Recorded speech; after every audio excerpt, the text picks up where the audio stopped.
Imagine destruir 7 bilhões de dólares em armamento inimigo, gastando apenas alguns milhares. Imagine afundar o navio de guerra mais poderoso do oponente sem ter uma única embarcação. Imagine atingir bases aéreas a 4.000 quilômetros de distância, no coração da Sibéria, usando drones escondidos dentro de caminhões. Isso não é ficção científica. Isso é a Ucrânia em 2025.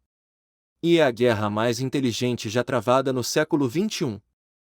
Em fevereiro de 2022, a Rússia invadiu a Ucrânia com a segunda maior força militar do planeta, 900 mil soldados, milhares de tanques, uma frota inteira e armas nucleares.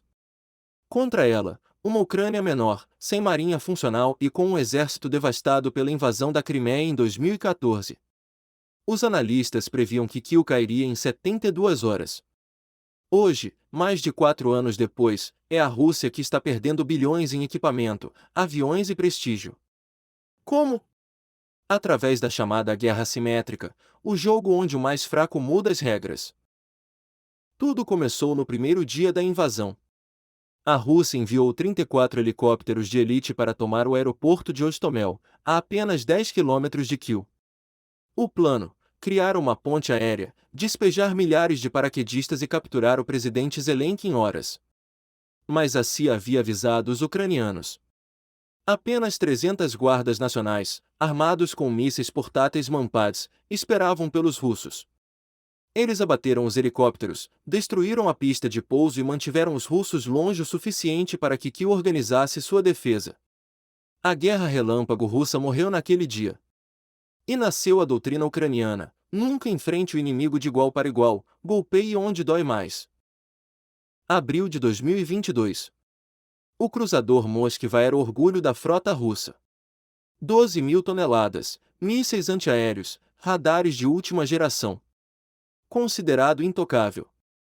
Mas em meio a uma tempestade, 2 mísseis ucranianos Neptune, uma arma que os russos nem acreditavam existir, atingiram seu casco. O paiol explodiu. O navio afundou. Foi o maior navio de guerra russo perdido desde a Segunda Guerra Mundial. E a primeira nau capitânia russa afundada desde 1905.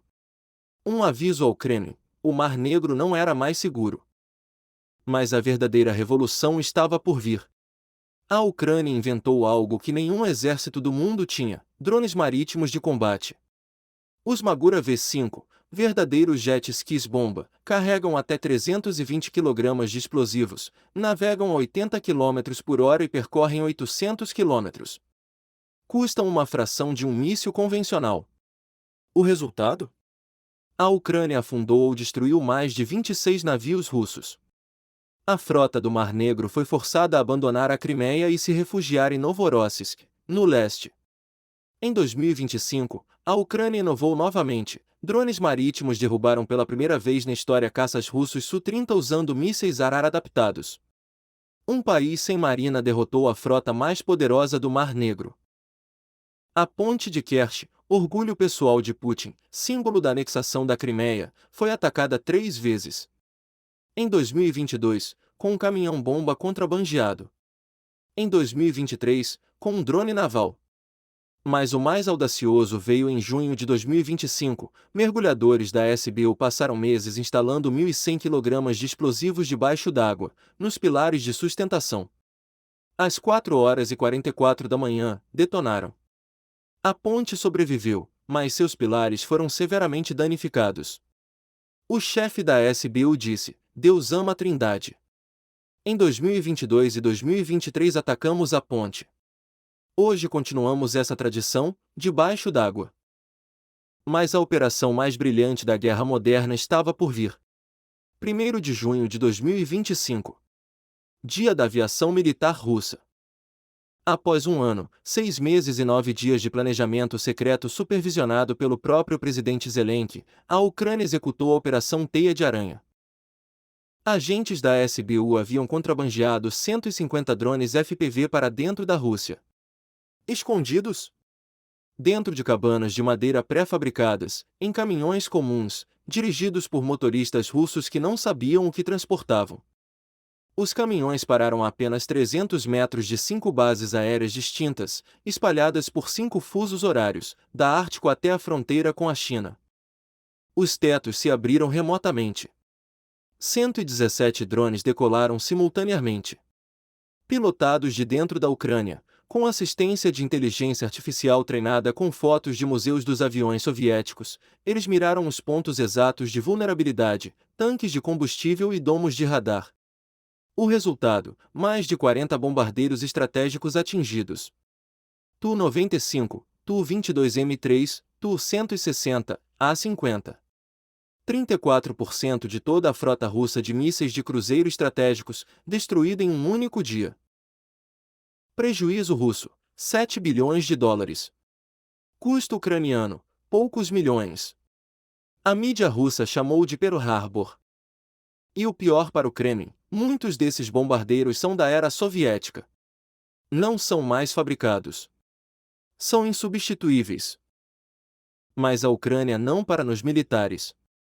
Em 2025, mais de 160 ataques de drones atingiram refinarias e instalações de petróleo russas. 16 grandes refinarias foram danificadas. Aproximadamente 38% da capacidade de refino do país russo foi afetada. Pela primeira vez em décadas, Moscou impôs racionamento de gasolina. Filas se formaram em postos. A Rússia, gigante do petróleo, teve que importar combustível. A mensagem é clara: a guerra que Putin lançou não fica mais longe, está em casa. A guerra entre Ucrânia e Rússia mudou para sempre a forma como os conflitos são travados. Drones de centenas de dólares destruindo aviões de bilhões. Comandos infiltrados em vez de divisões inteiras. Informação, decepção, inovação e coragem. A Ucrânia provou ao mundo que poder bruto não vence mais sozinho. Vence quem é mais criativo, mais ousado e mais resiliente. Se você gostou desta análise, deixe seu like, inscreva-se no canal e ative o sininho para não perder os próximos vídeos. Conta nos comentários, qual operação mais te impressionou? Até a próxima!